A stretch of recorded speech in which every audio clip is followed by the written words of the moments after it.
Bismillahirrahmanirrahim. Assalamualaikum warahmatullahi wabarakatuh. Alhamdulillahi nahmaduhu wa nasta'inuhu wa nastaghfir wa na'udzu billahi min shururi anfusina wa min sayyiati a'malina. May yahdihillahu fala mudilla lahu wa may yudlil falan tajida lahu waliyan mursyida. Asyhadu an la ilaha illallah wahdahu la syarika lah wa asyhadu anna Muhammadan abduhu wa rasul. Allahumma salli wa sallim wa barik ala sayyidina Muhammad wa ala alihi wa sahbihi ajma'in. Amma ba'd. Subhanaka ya Allah la ilma lana illa ma 'allamtana innaka antal alimul hakim. Rabbi shrah li sadri wa yassir li amri wahlul 'uqdatam min lisani yafqahu qawli. Jamaah salat subuh yang insyaallah dirahmati oleh Allah Subhanahu wa taala.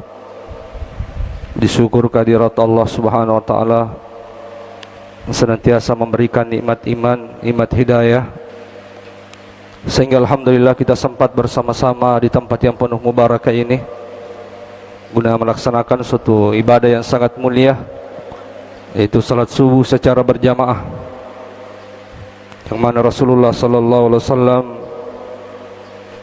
katakan dalam hadisnya, man shallal fajra fi jama'atin kana bi zimmatillah. Siapa yang salat subuh berjamaah, kata Rasulullah sallallahu alaihi wasallam, maka dia berada dalam jaminan dan tanggungan Allah Subhanahu wa taala. Semoga insyaallah kita senantiasa diridhoi dan dirahmati oleh Allah Subhanahu wa taala. Salawat serta salam senantiasa tercurah kepada baginda Rasulina Muhammad sallallahu alaihi wasallam, Nabi sebagai rahmatan lil alamin, Nabi sebagai uswatul hasanah, contoh teladan bagi kita semua. Jamaah salat subuh yang insyaallah dirahmati oleh Allah, untuk subuh yang berbahagia ini, materi fikih yang saya ingin bawakan adalah terkait masalah al-ghuslu, ya, masalah mandi bapak-bapak dan ibu-ibu sekalian. Kita tahu mandi itu, pengertian mandi itu artinya adalah ta'mimul badani, mengalirkan air kepada seluruh badan, ya itu. Penting untuk mengetahui ini bapak-bapak sekalian, karena salah satu cara membersihkan hadas besar itu adalah dengan mandi. Kemudian makan jabat dia, ya itu bisa berpengaruh pada ibadah yang lain, termasuk salat bapak-bapak dan ibu-ibu sekalian. Sayyidina sallallahu alaihi wasallam hadir. Mujibatul ghusli, hal-hal yang mewajibkan mandi bapak-bapak sekalian. Wallazi yujibul ghusla sittatu asya'. Jadi yang diwajibkan mandi itu, yang menyebabkan kita wajib mandi itu ada 6 hal bapak-bapak dan sekalian. Engkan sabakna nawadiki mandi besar, ya, mandi wajib. Salah satu tastariku fiha rijal wan nisa. Ada 3 hal ketelu rasa paritata yang bergabung antara laki-laki dengan perempuan yang mewajibkan mandi. Tashtarik. Apa itu bapak-bapak sekalian? Yang pertama, al-iltiqaul khitanaini, bertemunya sesuatu yang tabi, ya. Jadi kalau kita berbicara fikih itu sekalian, ya, jangan sampai ke makarake mencari patoiro ustazir. Ya begitulah kalau bahasa fikih misalnya, terkadang itulah saya sampaikan bahwa itulah keistimewaan Islam itu, sampai hal-hal terkecil itu dijelaskan secara terperinci bapak-bapak sekalian. Jadi yang menyebabkan mandi, kata para ulama itu, yang pertama adalah iltiqaul khitanaini, ya, bertemunya 2 sesuatu yang sudah disunat. Kita tahu bahwasanya bertemunya, maksudnya di sini bertemunya sesuatu yang disunat adalah al-jima, itu berhubungan badan bapak sekalian, jima. Wa huwa ibaratun an taghibil hashfata aw qadriha fi ayyi farajin kana sawa'un ghaibu fi qubul imra'atin aw bahimatin aw duburihima. Jadi masuk di sini berjima atau bertemu 2 sesuatu yang disunat adalah taghibul hashfa, hasyafati, Jadi nanti dikatakan bertemu atau berhubungan badan yang menyebabkan kita mandi, bapak-bapak sekalian, ketika tagibul hasyafah, tabe, ketika kepala kemaluan laki-laki itu masuk kepada kemaluan perempuan, au qadariha, atau sesuai dengan kadarnya, bi ayyi farajin kana sawaun. Jadi di mana saja kemaluan itu, tabe, kemaluan itu masuk, apakah kata para ulama fi kubuli mar'atin, apakah pada kemaluan perempuan, au bahimatin, ataukah kemaluan hewan, ya.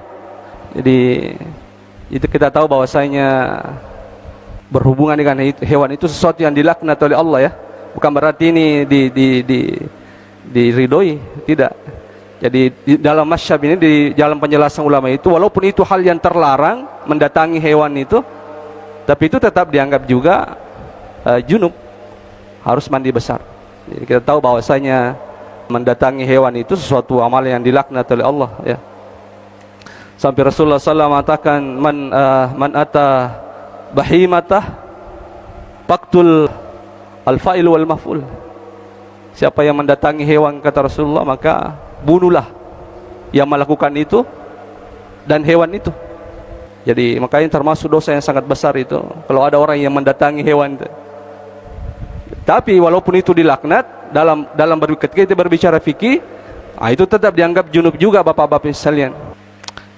Jadi ketika kepala kemaluan itu masuk kepada kemaluan perempuan atau hewan, au duburihima, ataukah duburnya, dubur perempuan atau dubur hewan masuk ke situ, itu juga dianggap junub dan harus mandi, bapak-bapak sekalian.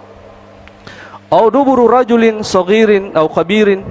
Jadi tabe, ya, jadi seorang laki-laki menggauli istrinya dengan duburnya, itu sesuatu yang dilaknat juga, ya. Salah satu perbuatan yang dilaknat oleh Allah adalah ketika laki-laki menggauli wanita itu dengan duburnya. Sampai Rasulullah itu mengatakan bahwa di antara orang-orang yang Allah tidak mau berbicara dengannya nanti di hari kemudian, Allah tidak mau melihatnya, Allah tidak mau membersihkan dosanya, salah satunya adalah rajulun ata imra'atahu fi duburihi, seorang laki-laki yang mendatangi istrinya dengan duburnya. Jadi sesuatu yang dilaknat juga, perbuatan yang dilarang. Tapi kalau ada orang yang melakukan perbuatan yang terlaknat ini, masuk ke dalam dubur istrinya, ataukah kata ulama dubur hewan, maka itu juga dianggap junub, bapak-bapak misalnya. Jadi harus mandi juga. Au duburi rajulin saghirin au kabirin hayyin au mayyitin, ataukah masukkan dua kemaluan kepada dubur laki-laki. Ini perbuatan LGBT, ya, yang termasuk yang dilaknat oleh Allah Subhanahu wa taala. Itu juga junub. Laki-laki, apakah anak kecil atau orang besar, atau memasukkan kemaluan kepada orang yang hidup atau orang yang mati, seperti misalnya ada yang menggauli orang yang mati, itu junub juga, harus mandi. Fi ayyi farja wa yajibu aidan 'alal mar'ati bi ayyi sakarin dakhala fi farjiha hatta sakar al-bahimah wal maita was sabiyah wa 'ala zakril maulaju fi duburiha. Begitu pun dengan perempuan, kata para ulama, apapun yang masuk di kemaluannya atau di duburnya, apakah itu kemaluan laki-laki, kemaluan hewan, itu juga dianggap junub dan harus mandi, bapak-bapak sekalian. Ya, itu jadi iltiqa'u khitanin di sini artinya bukan hanya sekedar bertemu saja, tapi memang masuk, bapak-bapak sekalian. Kadarnya itu adalah, ketika kemaluan laki-laki kepalanya itu masuk, maka itu sudah dianggap junub. Anzil aw la yansil, apakah keluar mani atau tidak keluar mani, maka itu sudah dianggap junub, bapak-bapak sekalian hadir. Apa dalilnya? Hadisnya Aisyah radhiyallahu anha, anna Rasulullah sallallahu alaihi wasallam qala, Rasulullah sallallahu bersabda, isal taqa khitanani, ketika bertemu dua sesuatu yang sudah disunat, aw massal khitanu khitanah, atau yang sudah disunat itu menyentuh, arti menyentuh, masuknya kepada sesuatu yang sudah disunat, wajibal guslu, maka wajib atasnya mandi. Kata Aisyah radhiyallahu anhu, fa'altuhu ana wa Rasulullah fagtasalna. Saya dan Rasulullah melakukan itu dan kami pun mandi. Kata Aisyah radhiyallahu anha. Jadi ini menunjukkan bahwasanya ketika berhubungan badan, asal masuk Pak, apakah keluar mani atau tidak, maka wajib mandi. Yang kedua yang mewajibkan mandi yang kedua, bergabung antara laki-laki dan perempuan adalah insalul mani, ketika keluar mani. Mata kharajal mani wajibal ghusl, ketika keluar air mani maka wajib mandi. Sawaun kharaja min makhrajil mu'tad aw min thakabatin fi sulbi aw fi khasiyah, apakah itu keluar pada tempat keluar yang biasa ataukah keluar pada tempat yang tidak biasa. Jadi asal keluar air mani wajib mandi. Apakah tempat keluarnya itu pada tempat yang biasa, maksudnya di kemaluan, ataukah pada tempat yang tidak biasa, misalnya pada lubang tulang belakang. Sebab misalnya ada yang air maninya keluar dari tulang belakang, atau khosiyah, atau ada orang yang air maninya keluar dari buah sakarnya misalnya, maka wajib mandi juga asalkan keluar dari mandi, biar bukan di tempat yang biasa keluar. Karena hadisnya Rasulullah secara mutlak mengatakan innamal ma'u minal ma', innamal ma'u minal ma', diwajibkan mandi karena ada air yang keluar, maksudnya ada air mani yang keluar. Sawaun haraja fil yakhsati aw naumi awin naumi wa sawaun kana bi syahwatin aw ghairiha li itlaqil khabar. Apakah keluar itu ketika kita tidak tidur ataukah kita tidur matinro kiga atau dia kata matinro masuk, apakah ada syahwat atau tidak ada syahwat? Kalau kita tahu bahwa itu adalah air mani, ya maka wajib mandi. Salah satu hawasin yatamayyazu biha anil masih. Ada 3 ciri-ciri air mani Bapak-bapak sering harus kita.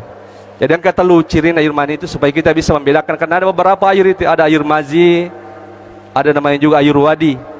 Nah, air mani ini hampir sama, jadi yang putih-putih mana nih Bapak-bapak misalnya, cuma beda-beda.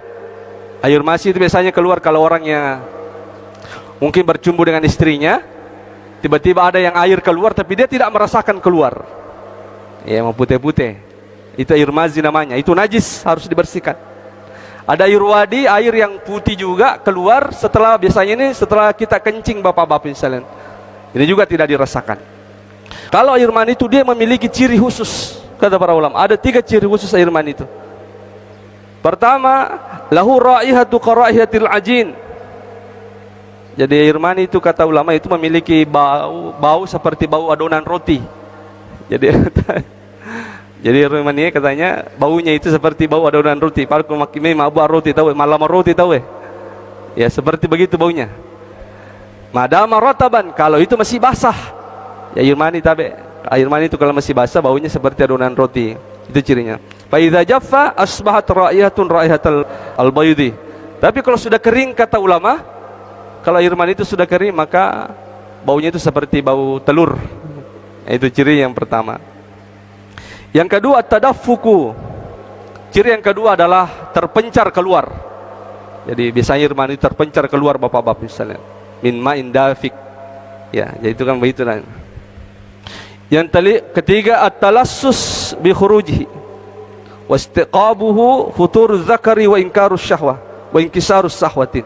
Ciri yang ketiga adalah ketika keluar itu dirasakan dan dirasakan ada kenikmatan ketika keluar itu, dan ketika sudah keluar itu tiba-tiba kemaluan itu sudah melemah dan hilang nafsu, ya, hilang syahwat. Ini 3 ini ciri-ciri air mani. Kalau ini keluar sekalian, maka wajib mandi.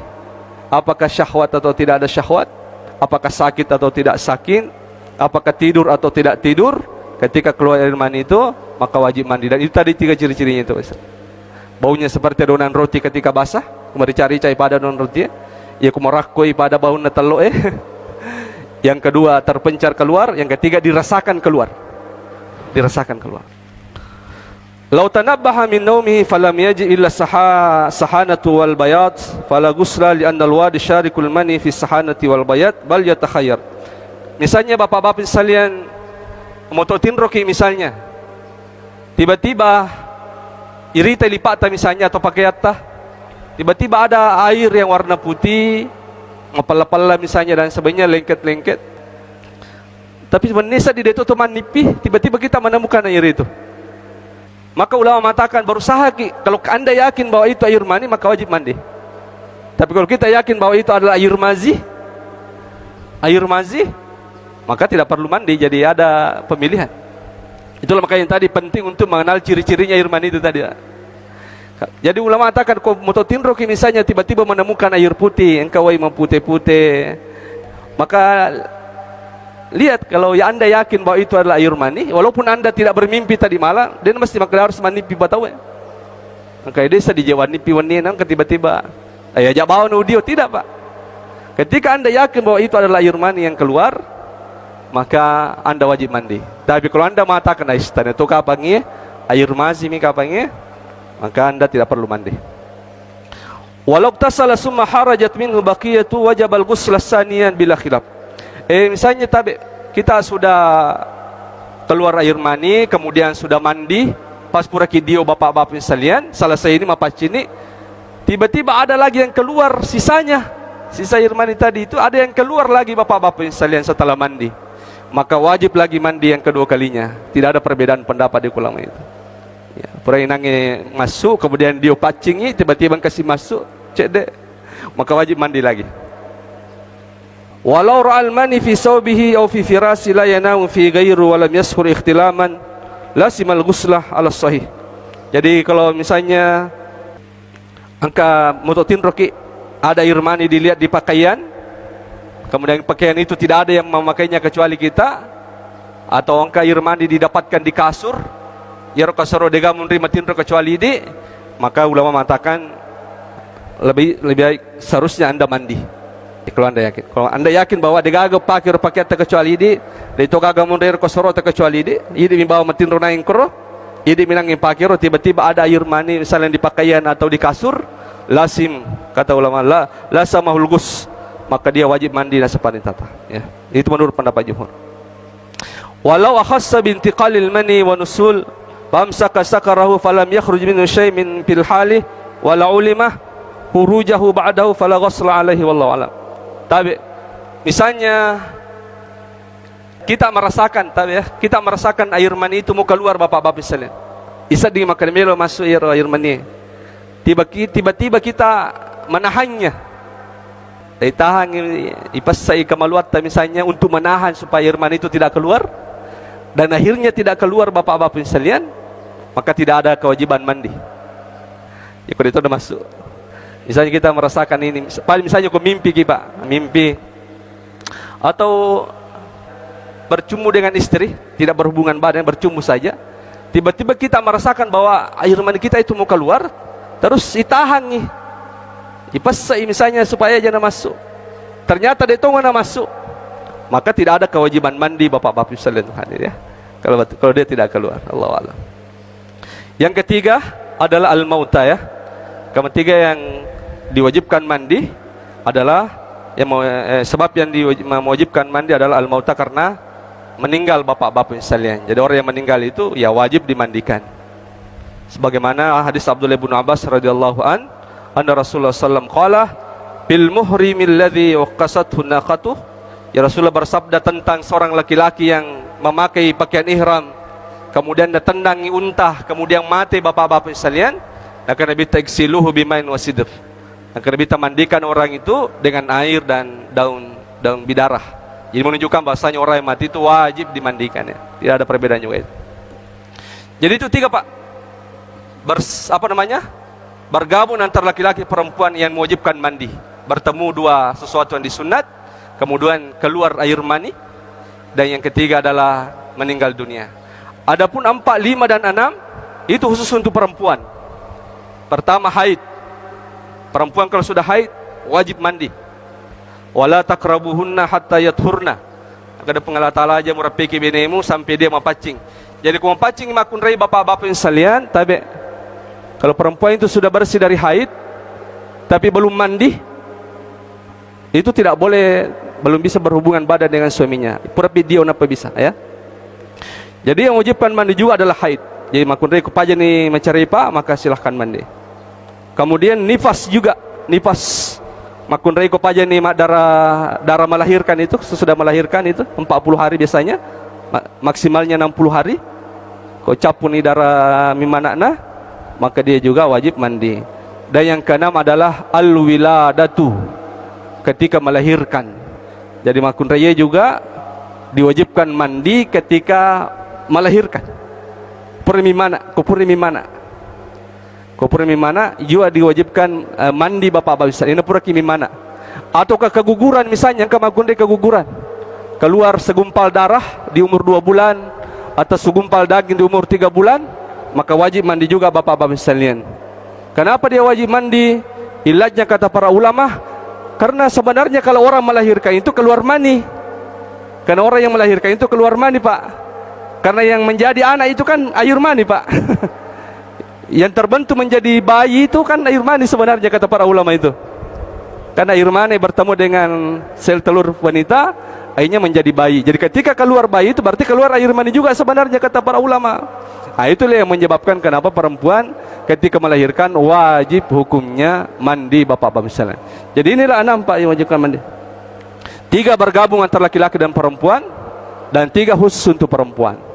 1 bertemu, 2 yang disunat, yang kedua keluar air mani, yang ketiga meninggal, 4, 5 dan 6 haid, nifas, dan perempuan melahirkan. Jadi ini maksudnya salah purimi mana, maka dia wajib mandi. Jadi saya rasa cukup ya Bapak sekalian ya. Jadi hal-hal yang mewajibkan mandi ada 6 itu. Mudah-mudahan ada manfaatnya. Sebelum saya tutup, mari kita berdoa semoga Allah memberkati pertemuan kita ini. Amin. Bismillahirrahmanirrahim. Hamdan naimin, hamdan syakirin, hamdan yuwafi ni'ma wa yukafi mazid. Allahumma rabbana lakal hamdu ya Allah kama yanbaghi li jalali wajhika wa 'azimi sultanik. Allahumma salli wa sallim wa barik ala sayyidina Muhammad wa ala alihi wa sahbihi ajma'in. Allahumma ja'al jam'ana hadhihi jam'an mubarakan wa tafarruqana min ba'di tafarruqan ma'suman bi rahmatika ya arhamar rahim. Allahumma aslih lana dinana allazi wasmatu amrina wa aslih lana dunyana allati fiha ma'ashuna wa aslih lana akhiratana allati ilayha ma'aduna. Waj'al hayatan siyadatan lana fi kulli khair waj'al mautan rahatan lana min kulli syarr. Allahumma rabbana zalamna anfusana wa illam taghfir lana wa tarhamna lanakunanna minal khasirin. Allahumma rabbana atina fid dunya hasanah wa fil akhirati hasanah wa qina adzabannar. Rabbi ighfir lana wa liwalidina warhamhum kama rabbawna shighara. Rabbi ighfir lil mu'minina wal mu'minat wal muslimina wal muslimat al ahya'i minhum wal amwat innaka samii'un qaribun mujibu da'wati ya qadiyal hajj. Sallallahu ala Muhammadin nabiyyi ummi wa ala alihi wa sahbihi wa sallam. Wa akhiri da'wana ya Allah alhamdulillahi rabbil alamin. Al-Fatihah.